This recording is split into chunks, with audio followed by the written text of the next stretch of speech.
Hello everyone. Welcome to this session of my NPTEL course, Appreciating Linguistics, a Typological Approach.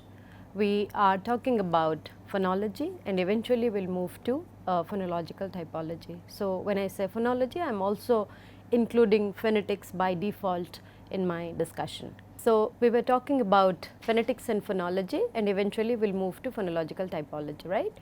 And we did discuss what is the simplest definition of phoneme. The phoneme would be the minimal distinctive sound unit, right. So, when you utter a word, like when you try to speak or pronounce a word like tree, it will have a t sound, r sound and then e. So, t would be a consonant sound, r is another consonant sound and e is a vowel sound, right. So, these are the three phonemes found in the word tree, and if you look at the orthographic representation, so then there are 4 letters. So, T, R, E, E, right. So, after this we were trying to understand how this phonetic system or how what are the different sound systems available in one of the most widely studied languages of the world, that is English, which is also lingua franca, and our medium of communication or the mode of instruction for this course is also English. So, I am going to, like I was talking about, available or possible English sounds, let us say in American variety or in American English for the moment.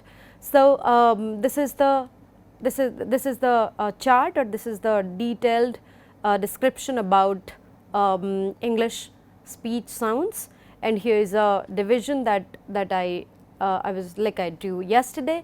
So, there are total, what is the number of letters in English alphabet? That is 26. Okay. So, this 26 letters correspond to 44 sounds, and these 44 sounds are known as phonemes. So, English will have 44 phonemes in total. So, this out of this 44 we will have 20 vowel sounds and 24 consonant sounds. This 20 vowel sounds will have 12 pure vowels and 8 would be the diphthongs or the combination of 2 vowels. And of these 12 pure vowels, we will have 5 long ones and 7 short ones. So, that is how we are going to proceed for classification of English consonant phonemes. So, here is the chart. So, let us look at this. We were talking about 2 aspects of it. Each of the consonant sound will have 2 domains, like either, like you have to understand whether this is a voiced or a voiceless sound. So, that is what we discussed first, and the practically if you try to figure out which one is voiced, which one is voiceless, I gave you a simple solution, like keep your palm before your mouth and then you speak. Also keep a maybe a tip of a finger on your throat, like on your vocal cord, this area, and then you can, if you feel the vibration more, then the sound is going to be voiced. If the vibration is less, then the sound is going to be voiceless, right. So, it is like extra noise. So, if the noise is more, then it is voiced, if it is less, then it is voiceless. So, let us compare b with p. So, when you say b, if you keep a tip of your finger here, when you say b, this buzzing sound is a little more. When you say p, then you do not feel much of the buzz over here. So, that is why b should be a voiced sound and p should be a voiceless sounds, right. Besides this voiced and voiceless distinction, we also have place of articulation and manner of articulation.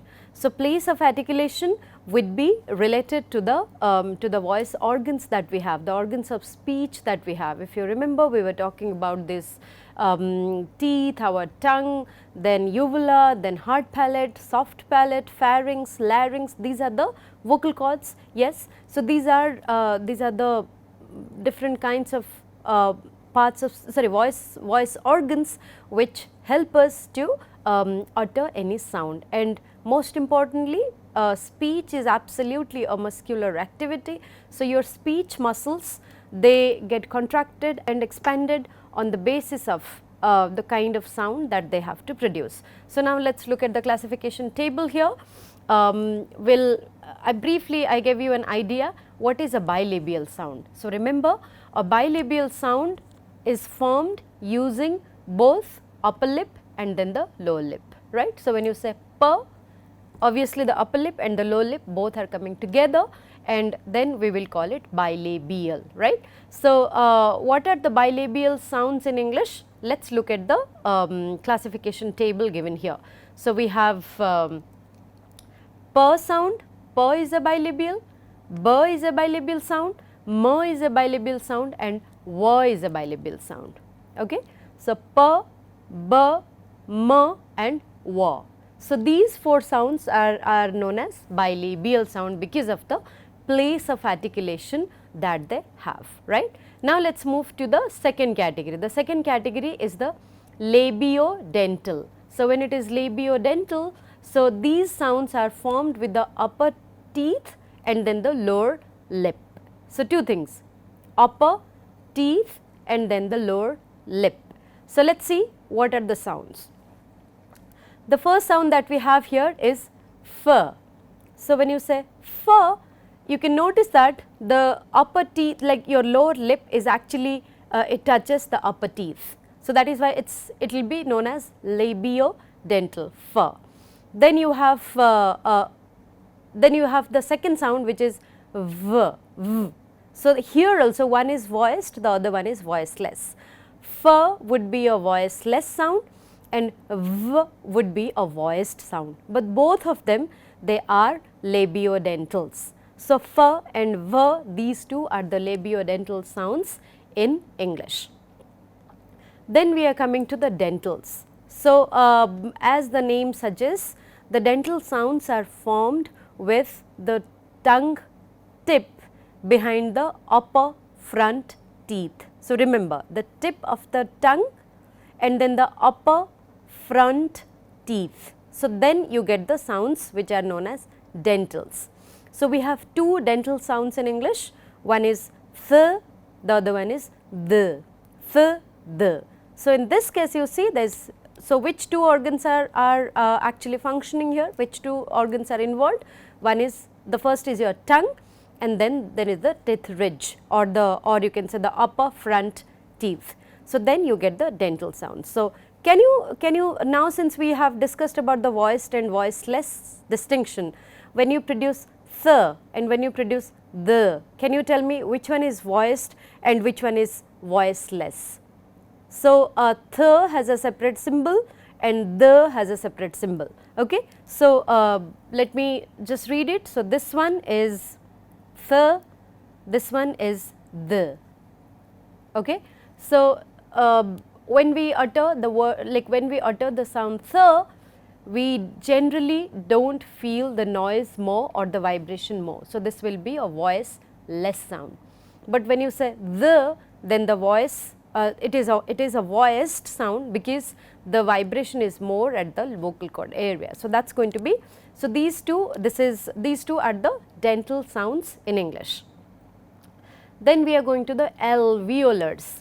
Alveolar sounds are formed with the front part of the tongue on the alveolar ridge. Okay. So, 2 things, one is the front part of the tongue and it must touch the alveolar ridge. So, there are quite a few alveolar sounds in English. So, let us look at the classification chart and we will see what are the alveolar sounds. So, we have t, we have d, we have s, we have z, we have n and l, n and l. So, these are the alveolar sounds. So, let me read it again, t, d, s, z, n and l.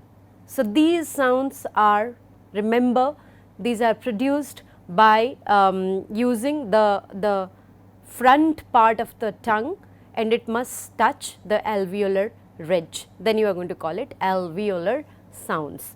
Some of them are voiced and some of them are voiceless. So, find out for yourself by the the way I have, I want you to test, figure out which one is voiceless and which one is voiced. Take a minute's time and then think about t, d, s, z, n and l.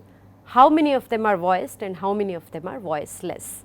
Okay. So, this is going to be a question later. So, I leave it up to you to think about it. So, after that the next category of, or the next category of consonant sounds on the basis of the place of articulation, that would be palatals. So, when you say palatals, you have to actually feel your speech organs a bit, right. So, when you feel back behind the alveolar ridge, right. So, try to touch it through your tongue. So, when you feel back behind the alveolar ridge, you would find the soft, like you will find the hard part of the roof of your mouth, right. So, there is this roof of your mouth on the top of it, and then if you feel that, or if you touch it using your tongue, you will see that, or sorry, you will feel that some part of it is hard, and towards the mouth cavity it becomes softer. So, palates these are called hard palate and then the soft palate. So, when you talk about palatal sounds, what happens? This hard palate, or we can simply call it palate, that comes into play with the tongue to produce such sounds. So, palatals are produced when the tongue touches the hard palate or the palatal area. So, that is what we call palatals, and some linguists also call it alveopalatals. So, both are the same things, either you call them palatals or you call them alveopalatals. So, what are the alveopalatal or the palatal sounds in English? We have sh, the sh sound, which is this. So, I am using a different notation for this. So, these are this is sh, this is z, this is ch, and this is j. Okay. Then we have r and you have y. These are the palatal sounds. Okay. So, sh, let's focus on the pronunciation. The first palatal sound or the alveopalatal sound that I am going to talk, that I am going to utter, I am going to produce is sh. Then you have j, then you have ch, then j, and then ra, finally y, r, ch, j, j, and sh.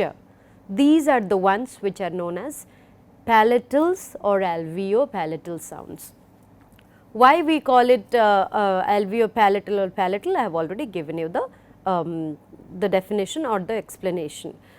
Your hard palate right after the alveolar ridge towards the mouth cavity and the tongue, these two they play, like these two are deployed, these two speech organs are deployed to produce this sound. That is why we call it palatals. Then we are going to the velars.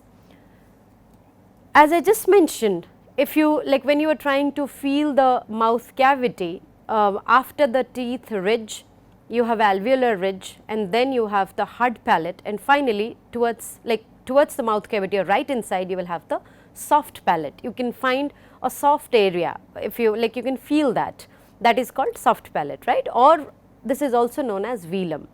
So, from the name velum, the sounds are produced with the back of the tongue against the velum are called velars, right. So, it has to be the soft palate, that area is also known as velum. So, when your back of the tongue is kind of is touching the velum area or the velar area, the sound is known as velars. This is and what are the velar sounds that we have? We have k, we have g, and then we have ang. So, there are three velar sounds in English, k, g, and ang. So, the notation for this I am writing it like this. So, this is listen to me when I put a mark here, this is k, this is g, and this is ng. So, these three are the velar sounds. So, what are the speech organs related to it, or which speech organs help you to produce this sound? The back of the tongue and then the velum or the soft palate, if you can remember, soft palate slash velum plus your back of the tongue. So, together the place of articulation is going to be known as velar sound. So, we have three consonants which are velars. Okay. Then the next one you have is we call them glottals. So, when it is glottals, there is only one glottal sound in English. So, how it is produced? And the sound is haw, house, horse, right. So, this is haw sound, but how is it produced and why we call it glottals? Let us have an explanation for that. So, there is this active use of the tongue and other parts of the mouth. So, when you produce h, so that means the only organ that is kind of plays a vital role here is the tongue. And then generally there is why we call it a glottal sound, it is related to the glottis. And what is the glottis? Glottis is the space between the vocal folds in the larynx. So, if you can recall what all divisions we had there. So, it's primarily the glottis area is the space between the vocal folds in the larynx. So, when the glottis is open, there is a production, free flow of a voiceless sound, and that is ha. So, when you say house, horse, or you can say hat. So, the first sound, the initial sound of hat, the initial sound of house, you see that there is a free flow of air through the glottis. And which way is your glottis? Your glottis is the space between the vocal folds in the larynx. So, because of the extreme kind of very smooth free flow of the air through the glottis area where the tongue is actually playing a vital role, we call it glottal. So, there is only one glottal sound we have in English, so that is h. So, this is the glottal sound, right. So, now I am going to read, like I am going to mark all of these sounds, and then please listen to me more carefully. If you remember in the previous session I told you, please lend me your ears. Now, let us go through it all over again. All the place of articulation, this is one dimension of your English consonant phonemes or the consonant sounds. I'll redo that, right. So, we will start it from the bilabial. So, listen to me carefully and remember what I am saying, how to identify the consonants. So, what was bilabial? Let us recall bilabial, where you have the upper lip and the lower lip. These two are working as the speech organs to produce this sound. So, p and b, p, b. Then we have m, then we have wa, right. So, for all the four sounds p, b, m and wa, your lips are the primary organs, like these two, the upper lip and the lower lip, they are producing the sounds. Then you have labiodentals, where you have the upper teeth and then the lower lip, upper teeth and then the lower lip. So, when it is f or v, so these two sounds, you can see that there is this your f, that is the f sound, where it is the upper the upper teeth and the lower lip, these are going to come into play. Then you have dental, right. So, dental obviously, as the name suggests, it is going to be th and the. So, when you say th, that is the tip of the tongue behind the upper front teeth, right. So, th, and then the same like the same two organs, they would be used for the production of the other sound, that is the, th and the. Okay. Then you have alveolars, where the front part of the tongue touches the alveolar ridge. So, we have t, d, s, j, n and l. Okay. Then you have sh, r, ch, j, r and y. Okay. That these are the palatal sounds, where the soft palate, or sorry, the hard palate, or this is also simply called as palate, that and the tongue. So, these two organs are going to participate in the production of these sounds. Then we have velar, where the soft palate, beyond your hard palate actually, the soft palate and then the back of the tongue. So, when the back of the tongue is against the velum, we call it velar. So, this is k, g and ang, k, g and ng. So, that is going to be the velar sounds. And then we have glottal. So, where there is a free flow of air through the glottis, and that will be her, house, hers, something like that. Okay. So, I am going to read, or I am going to give you corresponding sounds for each, corresponding words for each of the sounds maybe in a while, right. Now, after we are done with the place of articulation story, let us move to the manner of articulation. So, if you remember, I did mention after you understand what is the place of articulation, you should also have a look at the manner of articulation, how these sounds. So, now we got to know that okay, these are the speech organs which are used to produce the sounds. That is fine, absolutely all right.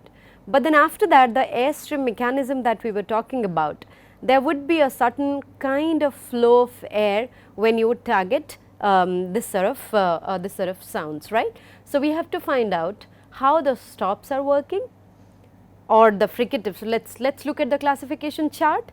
This is the this area, like I have already drawn the arrow over here. So, this is the manner of articulation section. So, we have stop, then we have fricative, then we have affricate, nasal, liquid and glide. So, now is time we need to understand why certain sounds are known as stops, what exactly stopping and where, why certain sounds are known as fricatives, what is so fricative about it, where is the friction. Then obviously, when from fricatives you are moving to affricates. So, as the name suggests, there must be some kind of friction associated with it. Then we have nasals. So, when you have nasals, the air must pass through the nasal cavity. Then liquids are like flowing freely without much problem, and then glide, where it must be kind of up and down thing, right. So, we'll check them one by one. The same thing I will do as I was talking about the consonant sounds as far as the place of articulation are concerned. Now, I will talk about the stops, sorry, the manner of articulation, and we will go through it one by one. Okay. So, the first set of sounds as far as the manner of articulation is concerned, these are stops. So, when you say stop, there is actually literally there is a stop of the air stream, but it is very brief, it does not stop, or it does not get halted there forever, not really. Let us produce, or let us try to utter the sounds like p and b, t, d, k, g. So, these are the sounds. There are different places where the air gets, like the air flow gets blocked, right. So, when you say p and b, the airflow is blocked right at the lips, right. There is a complete closure for a while, very briefly, like it is not going to stop there forever as I just mentioned, rather it is going to be there for a very brief time, and then it gets released. So, p and b. Then when it is t and d. So, what are t and d? If you remember, t, d are the alveolar sounds. So, there is a stop, or there is a closure of airflow at the alveolar ridge level, right. So, think about it, or imagine or try to visualize your mouth cavity, and you see how at what level the airflow the airflow gets stopped. What is the mechanism behind it? So, p, b, airflow stops briefly at the lips level. Then at t, d, it stops at the alveolar ridge level. K and g, it stops at the velar level, right. So, these are the going by the place of articulation p, b, t, d, k, g, these are produced at the these are produced in the same manner, and that is why we call them stops. Okay. Now, let us go to the second category. The second category also quite a few sounds in English. These sounds, they involve blocking of the air stream, and after that there is a push of it through a very narrow opening. Remember what is happening? Compare stop and fricative. In stop there is a complete closure, then it gets released without any kind of blockage anywhere. However, in case of fricatives there is almost blocking, but you can't say that it is absolutely blocked like stops, not really. There is almost blocking, and then after that air is pushed through a narrow opening. So, blocking almost, then there is a narrow opening. So, that is why we can feel a mild friction. A very mild type of friction is produced, and the resulting sounds would be fricatives. So, let us see what are the fricatives that we have in English. This also has quite a few fricative sounds in this language. So, we will start it from f, f, then we have v, then we have th, d, s, z, sh, zh and h. All of them, these are fricative sounds. So, look at this line from the left to the right. So, this line is going to be the fricatives. So, I am repeating it: f, v, th, d, s, zh, sh, zh and h. So, these are the fricatives in English. Okay. So, with this we will move to the affricates. As the name suggests, if you compare fricatives with affricates, there would be some kind of similarity. So, what are the similarity? The word fricate. So, when it is related to fricate, the word that comes to our mind is friction. So, in the previous one, in affricate also there was a mild friction, in this one also there is a mild friction. But here what happens, there would be a complete, there is a brief stopping of the airstream, then there is an obstructed release. The other one was narrow release, but this one is a little obstructed release. So, but there would surely be a friction, and that would be affricates, that we would call affricate. So, when you say cheer, cheer, so you see there is an obstruction in the release. When you say th, that obstruction is not much wide, so it produces through a narrow opening. But when you say cheer, there is a friction, and the friction is longer here. So, ch and j, right. So, these two are the affricates in English, only two sounds. Then we go to nasals. Nasal sounds are produced through the nasal cavity, like orally. It doesn't, you don't really, the airflow is not much released through the mouth cavity, rather there is a nasal passage for it. And in this case what happens, the velum inside the mouth cavity, that gets raised. So, because the velum gets raised, the airflow gets prevented entering into the nasal cavity, right. So, then what happens, the velum gets lowered, and then the air is allowed to flow out through the nose.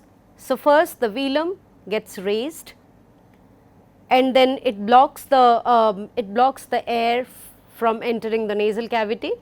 However, when the velum is lowered, so in case of the lowering of the velum, air passes through the nasal cavity. There are only 3 sounds when the velum is lowered. The rest of the sounds, the velum is raised. So, because of the raising of the velum, most of the sounds are produced through the mouth cavity, through oral cavity. In case of m, n and ng, instead of being raised, the velum is actually lowered, and this is the reason for which airstream gets a chance to come through the nasal cavity, and as a result we get 3 sounds: m, n and ng. So, these are known to be nasals, okay? And all of them, all the 3 sounds, so test it for yourself, all of them, they are voiced sounds, okay? Unlike the voiceless sounds that we find in other categories, this kind of manner of articulation involves only voiced sounds. So, the specificity or the special feature of nasals, just remember, in this case the velum which is inside the mouth cavity, that actually gets lowered, and because of the lowering of it, the airflow passes through the nose, and then as a result we are getting two different sounds, sorry, three different sounds, n and ang, right. Okay. Then the next manner of articulation, the category of words would belong to liquids, and this liquids would be, there are only two liquid sounds and they flow kind of, there is not much difficulty to produce the liquids l and r, l and r. So, here what happens, the tip of the tongue is raised and then curled back, where? Near the alveolar ridge, right. So, the function or it gets produced in this way. You have your tip of the tongue, it gets raised and then it is curled back, l, r, l, r. So, in these two sounds they would actually they would be called as liquids because of the ease that it involves, and these are and it also the liquid sounds like l is very frequently found in the child's language, in the child's speech, right. So, that would be the second last category of manner of articulation. Finally, we have glides. Glides, they have voice, they are voiced and they also have vowel like quality. So, why it is vowel like quality? Because vowel sounds are generally voiced. So, because of the voiced feature, they are they are sometimes also considered as semi vowels, and then English has two of them. One is w, which is a bilabial sound, and then there is y, which is a palatal sound. So, these would be known, or these would also be known as glides. So, and how do we or what is the process, what is the manner by which we produce the glide? So, it is actually there is a gliding force associated with it, with the when the tongue is in motion, and then this actually gets glided in the position of a vowel. That is why we sometimes call it semi vowels. There are only two sounds. So, one is w, the other one is y. Okay. So, that is about the independent discussions on place of articulation and manner of articulation. Now, we will see, as I mentioned, each consonant sound of English will have three different domains. It will have place of articulation, like which two speech organs are involved. It will have manner of articulation, how it is produced, and the third one would be whether it is voiced or voiceless. So, you pick and choose any consonant in this classification table given over here, and we have to find out what are the three domains or what are the three dimensions associated with it, right. So, now let us go for the first one, p as in party, right. So, the p sound is bilabial, stop and voiceless. Try to recognize it from the table itself. Okay. So, if I look at the sound p will have bilabial, stop and voiceless. Okay. These are the three dimensions. Similarly, b would be bilabial, stop but voiced, right. M would be bilabial, nasal, voiced. W would be bilabial, glide and voiced.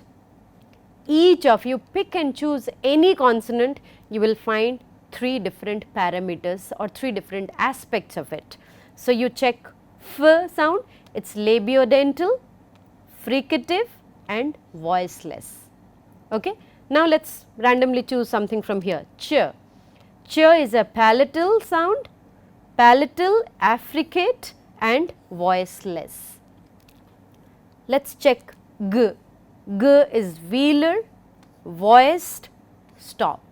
So, that is how we have got to recognize each of the symbols in English. Okay. So, that is why when you check a dictionary next time when you try to find out the meaning of a word and you check a dictionary, please make sure that you are familiar enough to recognize which sound stands for, like which symbol stands for which sound. So, for example, this sound is going to this looks like a okay, this looks like a long tail of a snake, but this is actually sh. Then you have j, pleasure, right. So, what I will do, I will give you the corresponding words for each of these symbols in a while. Okay.